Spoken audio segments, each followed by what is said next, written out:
The Mario Kart 8 Deluxe Booster Course Pass has reached its epic conclusion, and today I want to give my full thoughts on each course included in the Wave 6 update. Let's begin with the 4 tracks of the Acorn Cup. Rome Avanti starts out amazing, as we follow this winding path up the Colosseum, culminating in a glide off the top into the city below. But from here, the track really slows down. I enjoy weaving through the Monty Moles and Fuzzies that appear under and above the street, and this chain chomp section is really great, but that's about as eventful as it gets the rest of the way. And that right there sums up how I feel about Rome Avanti as a whole. There are a few great sections, but most of the track falls under that generic city course umbrella. That said, I think it's one of the game's better city courses overall, but one of the weaker tracks of a really strong Wave 6. DK Mountain, on the other hand, is a strong example of nostalgia meeting a timeless idea and flawless execution. This fan favorite from Mario Kart Double Dash returns looking better than ever. The concept of blasting through the barrel cannon to then begin an ascent down the mountain is just brilliant, and the thrill is not lost through the generations. This wasn't just cool because it was new and exciting in Double Dash, it's still fantastic to this day. As someone who spent a lot of their childhood playing Mario Kart Double Dash and Mario Kart Wii specifically, I imagine the feelings might be a bit different for those who don't already have the familiarity. But even so, it's hard to deny this course's merit, and its status as one of the standouts of the wave. Daisy Circuit does what it's intending very well. It's a visually appealing, scenic waterfront racetrack at sunset, complete with memorable, joyful music. If you could bottle up the essence of Mario Kart, Daisy Circuit would be the purest example of that essence in this wave. But at the same time, it doesn't stretch any boundaries, which is what I generally appreciate more with new courses. The roundabout sections near the large statues are my favorite parts of the course, but otherwise, it's much more tame compared to the other courses on offer. Again, that's not necessarily a bad thing, and the course should not be penalized for it. I really enjoy Wii Daisy Circuit for what it is, and I couldn't imagine it executed much better than it is here. I love the up and down nature of Piranha Plant Cove. We begin underwater only to then scale the ruined steps to make another dive below. Then when we reach the surface once more, we take a thrilling glide off the boardwalk, which leads us to, yet again, a plunge into the shimmering waters beneath. I'm really impressed at just how well Piranha Plant Cove translates over to 8 Deluxe. But I will say one thing. As highly as I think of this course, for some reason I don't see it as a natural cup ender. It feels a bit odd to me being placed there as the final track of the Acorn Cup, and personally I would have had it swap places with another track we'll be talking about soon, SNES Bowser's Castle 3. I guess it's just the feeling I get from the track theming. A Bowser's Castle seems more like a grand finale than these underwater ruins, which feels slightly less special. But if the only thing I'm complaining about is the track's placement within the cup, then you know you have a great track on your hands. And that's exactly what Piranha Plant Cove is. It's a fun layout with ample shortcut opportunities, and the various aquatic life make the underwater sections feel alive.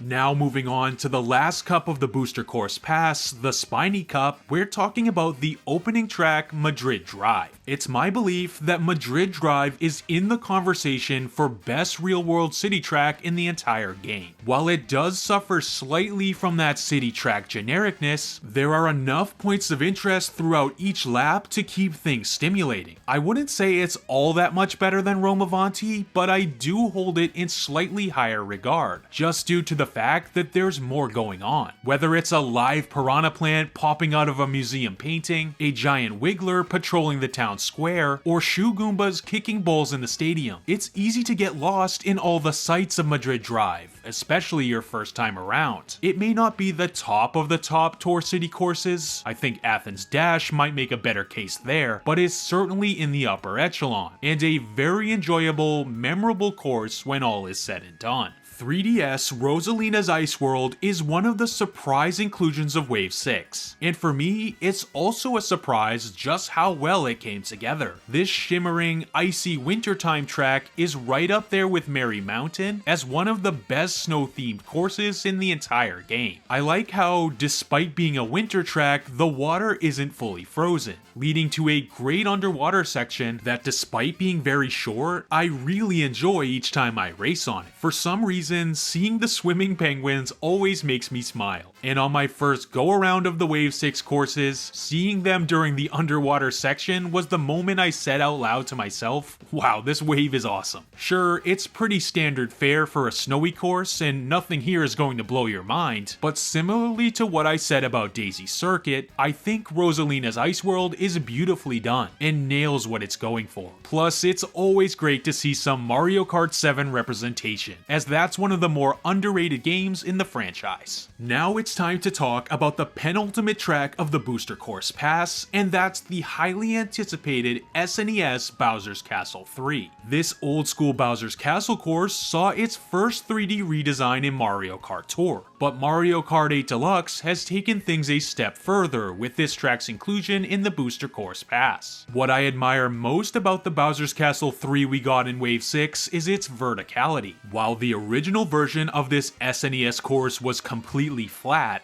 the 8 Deluxe retelling adds a greater sense of height and even some anti-gravity to its raised corners. These are perfect little touches that make this Bowser's Castle themed course even more imposing, and tricking off the elevated castle walls in this section is even more satisfying than it was in Tour. While it's certainly not my favorite Bowser's Castle in the series, I really enjoy this one, and see it as a mainstay in my track rotation for as long as I continue to play Mario Kart 8 Deluxe. And with that, we've arrived at the final track of the Booster Course Pass as we know it. Of course, we're now talking about Wii Rainbow Road. It's not hard to tell why so many Mario Kart fans were asking for this edition of Rainbow Road to be the one that finalizes the DLC. The 8 Deluxe remake doesn't disappoint, as it's visually stunning with an unforgiving winding layout and a music track that's, to me, one of the most iconic in the series. In my opinion, Wii Rainbow Road brings enough wow factor to successfully close out the Booster Course Pass, and it's simply a joy to race on. The combination of music, nostalgia, and the finality it brings honestly made me a bit emotional, and in my time with the Booster Course Pass thus far, I found myself going back to this track over and over again. I consider it the best course of a fantastic Wave 6 and one of the top tracks of the Booster Course Pass as a whole. But what do you think? After months of speculation, how do you feel about the final product we got for Wave 6? Also, what do you think of the Booster Course Pass in its entirety? For me, it's been one of the many joys in my life during the past year or so, and kind of filled that hole that was left after fighter speculation for Smash Ultimate had stopped. Right now, it's looking like the end of DLC for Mario Kart 8 Deluxe, but that hopefully means we won't be waiting too long for our next-gen Mario Kart game, and I for one can't wait to see what this team does next. If you enjoy my Nintendo content, remember to like the video and subscribe so you don't miss out on any others. As always, thanks for sticking around with me for the entire Booster Course Pass, and the fun doesn't stop here. I'll see you all in the next video.